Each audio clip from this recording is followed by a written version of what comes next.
message or not. That'll be your call. You get to decide if this is important to you or not. I did this video a couple days ago about creative save the world, and I love that idea. And it's led to some really interesting conversations and connection and reconnection with people that are really going to be a good part of that television series, Creative Save the World. Creative Save the World. And I recorded an episode of it the other day with one guest, and we talked about what does it even mean to say creative save the world. And of course, the idea is the energetic process of creativity. So what is the energetic process of creativity? Well, first of all, it starts with a desire. It starts with a desire to do something, to express. Now, I had a coach, a vocal coach once that was helped me a lot and loved it, and had a thought about expression versus communication.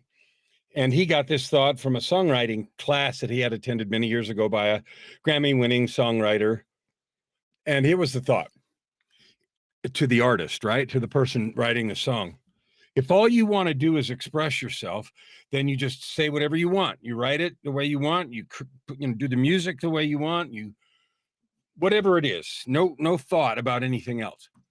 On the other hand, if you want to communicate, then you need to understand your audience. You need to understand the words, phrases, maybe the music, the kinds of things that might appear effective, might be effective, not appear effective, might be effective for that. So this thing about creativity is the same. If I want to paint, and I do, I certainly am not a professional at it, but I've done it well enough to sell some paintings. If I want to paint and I just want to express myself, then I can take a canvas and colors. I can put a blank canvas up and call it an expression. I can paint it all black. I can do anything I want for expression. And then I can put a name on it and an interpretation that is mine.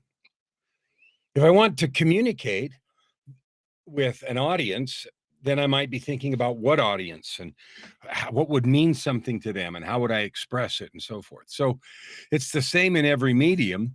And whether you're doing creative work that's traditionally thought of as creative, like art or music or dance or writing, it actually applies to everything, architecture, literature. It even applies to how you conduct your day. How do you show up in your day? Are you consistently positive? Not because you have to be, but because you decide to be. What are you communicating? You're communicating a hopeful and intentional outlook. And what are you creating? Well, you're creating opportunity. You're creating a place where people consistently know that they're going to see and interact with you in a certain way. So creative save the world I love it. And the more I talk with people about it, guests, I've got several now lined up to film over the next couple of weeks, and then I'll be editing, and that series should be out in hopefully the first week of November. And I'm going to start releasing episodes now in the next week, but all of the episodes will be done over a few more weeks, and then they'll be released to explore the idea of how the concept and execution of creativity can literally level up the world. I call it Creatives Save the World. So that episode that I filmed the other day with that guest was very interesting. And we explored her creativity and how the energy of creativity can be positive, can give other people permission to create, can spark thoughts and feelings. I have books. I have a stack of about 30 right there that I'm reading on and off all the time, and they switch out. More come 2 or 3 times a week from Amazon. I'm a regular machine moving through books through here, right? And in reading them, ideas come, and then I note them and I figure out how to use them if I think they're valuable. I do that. Why? To save the world. And even if it's only one person in the world is the world. We start with ourselves. Today's not podcast, but live stream is about our thoughts are our prison. And here's why I say that. More and more, the longer I live and the more I do this work, the more I am truthfully realizing that what I think creates my world.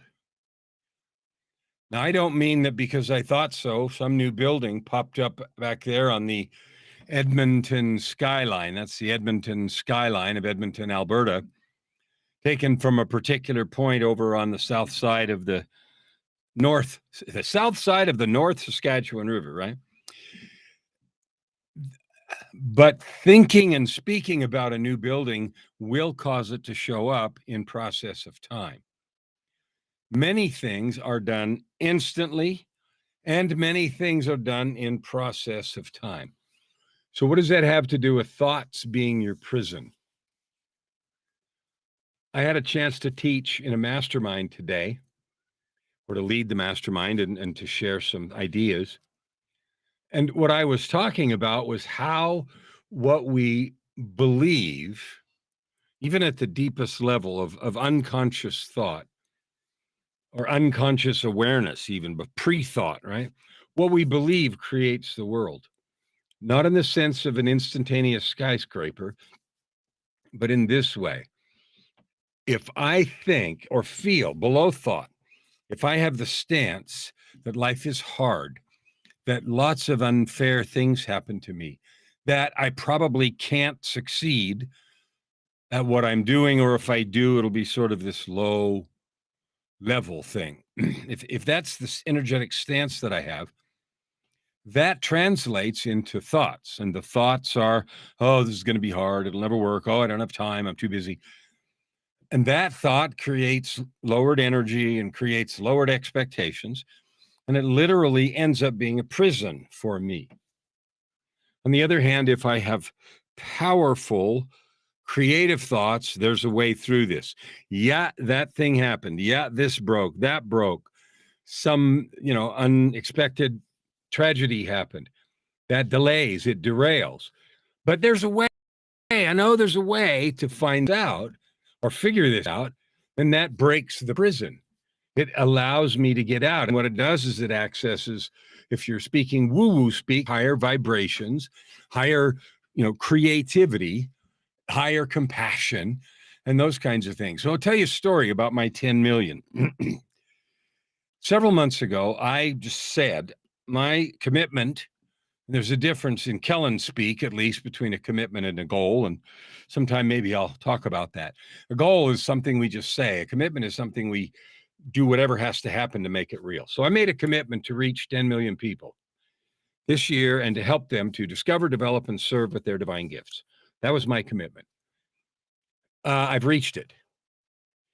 And when I started, I had no idea how that was going to happen. None. I thought, well, I've written a lot of books and I'll write some more books. And I had a podcast already started. It's called Your Ultimate Life. And if you haven't listened to that, not because it's mine, but because it's good, I would offer it to you. Your Ultimate Life's on all the podcast platforms. Why is it interesting? It's interesting because it helps you break out of the prison of thinking, the prison of excuses, the prison of circumstance, to create the life of purpose, prosperity, and joy that you not only want, but you deserve. So I had a podcast going. I had a YouTube channel. It was fumbling along, and I write books, and I have a coaching practice that's doing very well. But all of that, like on its best day, was not even going to be, 10, 20,000. Certainly wasn't going to be 10 million. So I simply put that energetic intention with all my heart behind it. And I became fixed. That desire became the desire was to help. The desire was to take the learnings of my rough roller coaster ride that, if you've read Tightrope of Depression, you know about. The desire was to take that experience and help. The intention formed to, okay, I have to somehow package and use those stories, that change, and make it available to people so they can see themselves in the story and they can take the opportunity to grow. Okay. And then that translated into thoughts about how to do it. And then that builds up my energy, my commitment, my desire, because as I express the thoughts, I get excited about it. Then I create a plan and I start doing things. But nowhere did I really know exactly how to do that. One thought would have been to wait to really get started until I knew exactly how to get to, that number and plan the graph. And, if I'd done that, I never would have made it.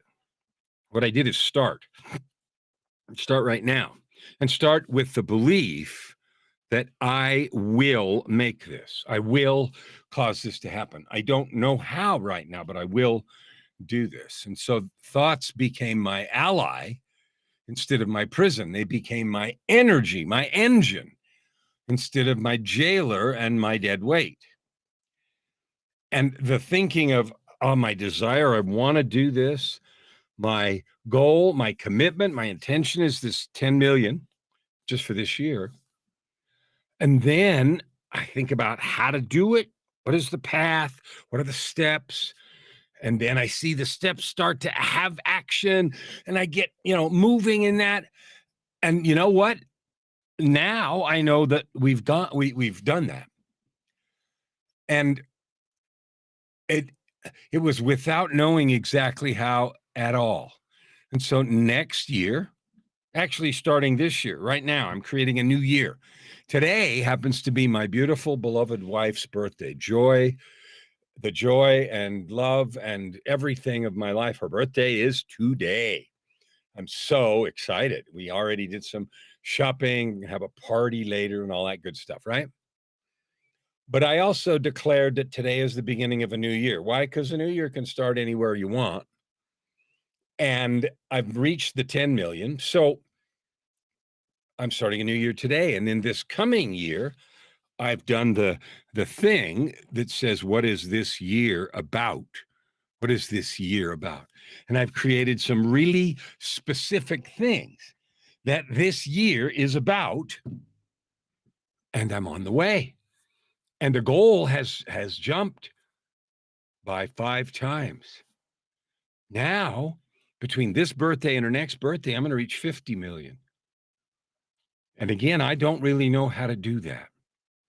But what I know is that the desire I have to love and serve you right now will be the engine.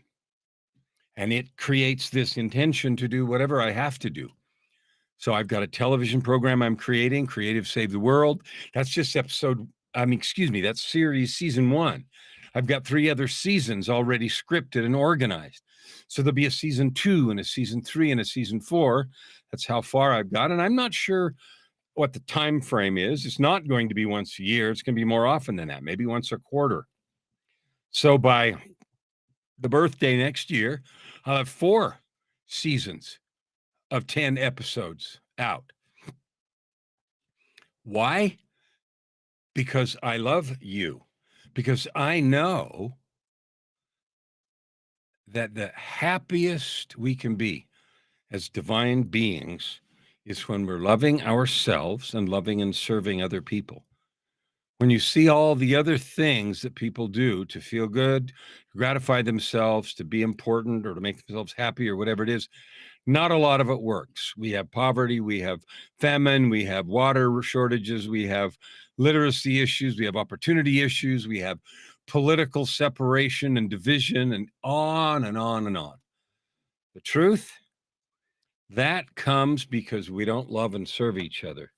That comes because we haven't let our creativity be a blessing. That comes because our thoughts are our prison. We believe truly to our heart these negative things about others, that there's not enough to go around, that it's a zero-sum game. All of those beliefs make us act in prison.